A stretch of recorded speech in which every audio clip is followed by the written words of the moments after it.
ہم خدا کے ایک ایک بات پر، ایک ایک جھبک پر، ایک ایک پلک کی دھڑکن پر، دل کی دھڑکن پر، پلک کی جھبک پر خدا کو جانتے ہیں، مانتے ہیں، پہچانتے ہیں، سمجھتے ہیں، عمل کرنے کی کوشش میں دن رات شب و روز لگے ہوئے ہیں۔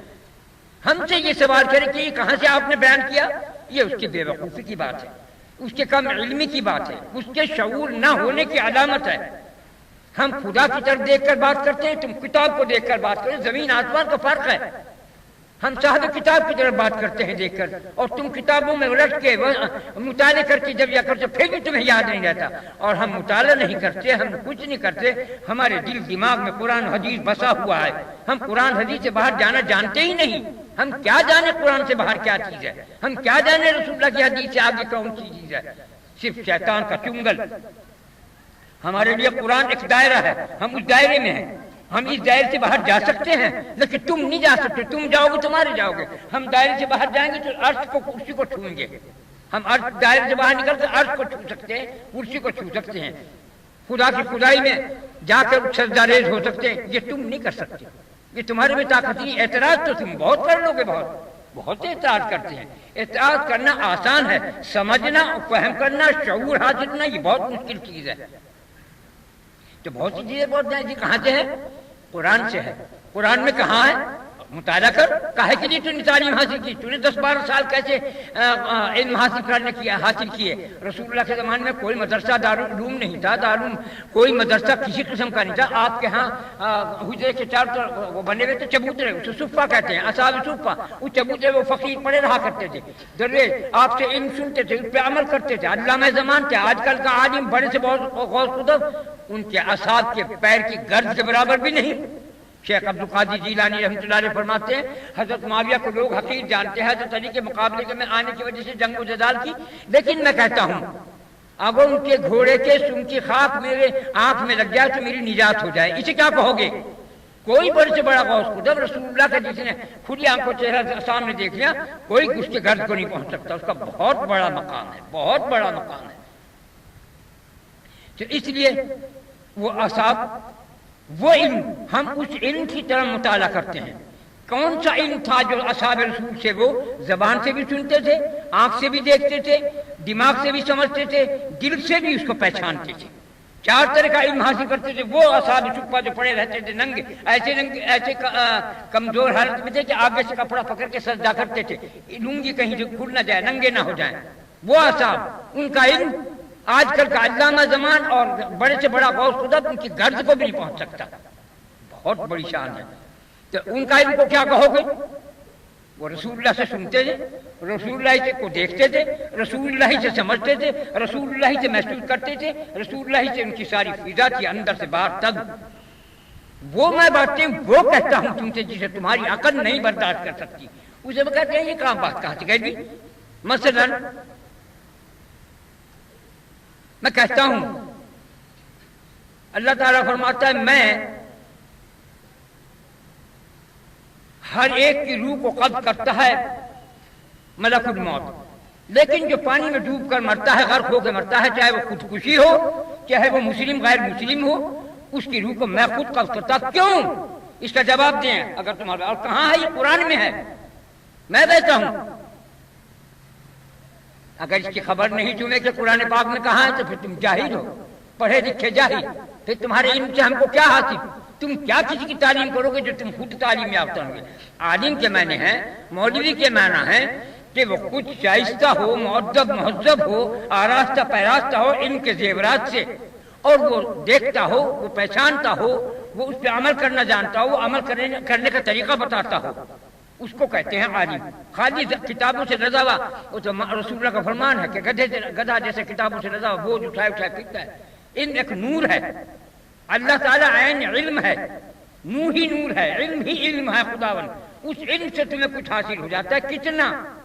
جیسا کہ حضرت موسیٰ علیہ السلام کو خضر علیہ السلام نے کہا تھا، کچھ سوال کے جواب کے بعد میں کہا تھا، جب ایک چڑیا پانی پی رہی تھی سمندر کے اندر، چڑیا چھوٹی تھی، کہنے لگا اے موسیٰ تیرا اور میرا علم اتنا ہے جتنا اس چڑیا نے چونچ میں پانی پیا ہے۔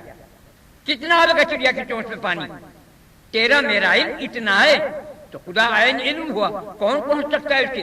لیکن وہ جسے چاہتا ہے، جس میں سما جاتا ہے، جب اس کے دل میں اس کا دیدار اور اس کا زیارت ہونے لگتی ہے، وہ دل میں سما جاتا ہے، تو پھر بات اس کا علم پھر بھی محدود ہے، اتنا ہی دیکھے گا جتنا اس کی طاقت ہے۔ اگر ایک برتن میں سے ایک سیر پانی آتا ہے 1 کلو، تو 2 کلو کیسے آ جائے گا؟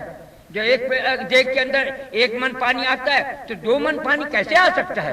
تو اس کے مطابق وہ اپنے رب کا دیدار کرتا ہے، پہچانتا ہے، سمجھتا ہے، عمل کرنے کی کوشش کرتا ہے، لوگوں کو، اپنے بھائیوں کو اپنی طرف بلاتا ہے، آؤ میری بات سنو، اس پہ عمل کرنے کی کوشش کرو تاکہ تم بھی فیض یاب ہو جس طرح کے مجھے میرے رب نے فائدہ پہنچایا۔ وہی چیز میں چاہتا ہوں۔ جو اعتراض کرو گے تو اس کا اعتراض کا مقصد تو یہ ہوگا کہ تمہیں اعتراض کے سوا کچھ علم ہی نہیں۔ تو نے یہ کہاں سے کہہ دیا؟ تو نے یہ بات کیسے کہی؟ یہ کہاں ہے لکھا ہوا؟ یہ کس نے کہا؟ کون اس کا کہنے والا؟ ہمیں اس کی کوئی ضرورت نہیں۔ تمہارے مولوی، تمہارے استاد مر گئے، تمہارے استادوں کے استاد بھی مر گئے، ان کے استاد وہ بھی مر گئے، نبی ولی بھی مر گئے، لیکن جو میرا استاد ہے، جو زندہ ہے، حی و قیوم ہے، خدا بند وہ نہیں مرا، وہ زندہ ہے، وہ مجھے بتاتا ہے، وہ بات بتاتا ہوں تم سے۔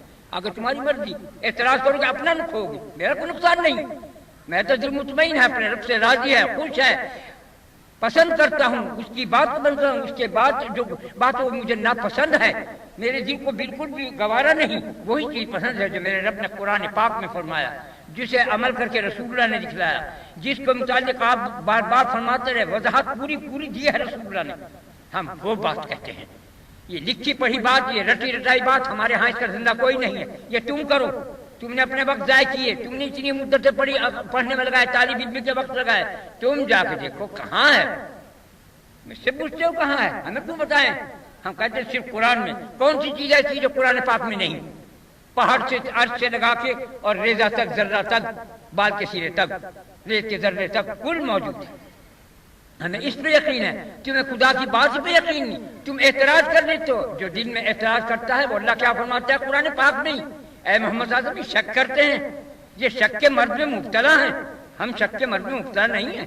ہم تو جب بات دیکھتے ہیں کیا کہتا ہے، کون کہتا ہے؟ میں اپنی بات کہتا ہوں، جب میری بات کوئی دل میں آئے گی پہلے قرآن کو دیکھوں گا، قرآن پاک کیا کہتا ہے، پھر رسول اللہ کی حدیث دیکھوں گا آپ نے کیا فرمایا، پھر مشائخ الاسلام کے اقوال کو دیکھوں گا یہ کیا کہتے ہیں۔ اے دل تو کیا کہتا ہے؟ جب چاروں کی بات ایک پاؤں گا تو اس کا اعلان کروں گا، بے دھڑک کہوں گا، اور اس پر کوئی اعتراض کرے گا اپنا ایمان کو کھوئے گا، میرا کچھ نہیں۔ مجھے تو اپنے رب پر ایمان یقین ایسا ہے 100 کے اوپر 100، تمہیں 100 کے اوپر تو 10% بھی نہیں، کیونکہ تمہارے دل تعصب سے بھرے ہوئے ہو، کیونکہ تمہارے دلوں کے اندر کدورت ہے، کیونکہ تمہارے دلوں کے اندر خباثت ہے، کیونکہ تمہارے دلوں کے اندر سانپ بچھو بسے ہوئے ہیں۔ تعصب کی آگ برباد کر دیتی۔ تعصب پتہ ہے کیسی چیز ہے؟ کنہا تعصب جیسے دیمک لگ جائے کسی چیز کو، کسی تخت کو، کسی کرسی کو، کسی پلنگ کو، کسی گھر کو، کسی دیوار کو، کسی در کو، وہ چاٹ لیتی، اندر تک کھوکھرا ہوتا ہے، ختم ہو جاتا ہے۔ اور اس بات کے اوپر بات یاد آ گئی جب حضرت سلیمان علیہ السلام کو حکم آ کہ تیری موت کا وقت آ کہ اللہ جو مسجد میں بنوا رہا کیسے کروں گا؟ انہوں نے کہا یہ ہمارا کام ہے، پھر میں کیا کروں کہ تو محراب میں کھڑا ہو جا لکڑی لے کر۔ آپ محراب کے اندر لکڑی لے کے یوں کھڑے ہو گئے، ٹھوڑی کے نیچے دیکھ 10 سال تک یوں ہی کھڑے رہے۔ جنات جو کام کر رہے تھے بیت المقدس بنا رہے تھے بناتے رہے، لوگ یہ سمجھتے رہے، جنات یہ سمجھتے رہے کہ حضرت جی خدا کی طرف متوجہ ہیں، متوجہ بحق ہیں، مراقبے میں ہیں۔ جب 10 سال 11 سال کتنے سال ہو گئے، لکڑی میں نیچے دیمک لگ گئی، لکڑی ٹوٹ گئی، آپ گر پڑے، تو جنہوں نے اپنے ہاتھ کاٹ لیے ہمیں کیا خبر تھی، تو مرا ہوا کھڑا، لکڑی بھی کے اندر دیمک لگ گئی، ہمیں خبر تھی، چھوڑ کے بھاگ جاتے۔ تو اللہ کو جب کام دینا ہوتا ہے جس سے چاہے دیتا ہے، کوئی ضروری نہیں کہ میری سے لے، کوئی ضروری نہیں کہ تم سے لے، کس سے لے۔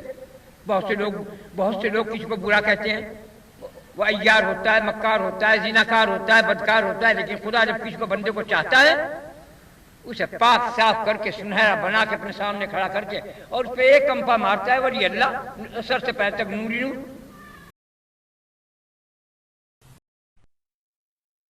جتنے تمہارے ہاتھ ہیں یہ پھول ہے، اس کے اندر 1 2 3 4 یہ 3 دفعہ بسم اللہ، 3 دفعہ درود شریف اور 3 دفعہ قل ہو اللہ پڑھ کے ثواب پہنچانا ہے، ہدیہ نذرانہ۔ بسم اللہ الرحمن الرحیم۔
انا محمد رسول اللہ صلی اللہ علیہ وسلم. اے اللہ ہم سب نے جو کچھ پڑھا ہے پڑھنے کا ثواب ہدیہ نذرانہ جناب رسول اللہ صلی اللہ علیہ وسلم کے روح مبارک کو پہنچ جائے. ان کے صدقے سے فضل سے ہمارے صغیرہ کبیرہ جان بوجھ بھول چوک گناہوں کو معاف فرما دے. اے اللہ ہمارے دین میں ایمان میں اسلام میں صحت میں زندگی میں رزق میں برکت عظیم عطا فرما. اے اللہ اپنے محمد صلی اللہ علیہ وسلم کی پوری امت دنیا میں جہیز ان کی حفاظت فرما. اے اللہ ہمارے پاکستان کو دشمنوں کی نظروں سے محفوظ فرما دے. اے اللہ ہمارا تیرے سوا کوئی وارث ہے نہ والی ہے، تیرے یار ہے، تو ہی مددگار ہے. تو اپنی امان اور اپنی حفاظت میں ہم سب مسلمانوں کو دے جہاں سے جہاں تک بھی ہیں. اے اللہ پر اپنا کرم اور فضل فرما دے اپنے محمد صلی اللہ علیہ وسلم کے صدقہ طفیل میں.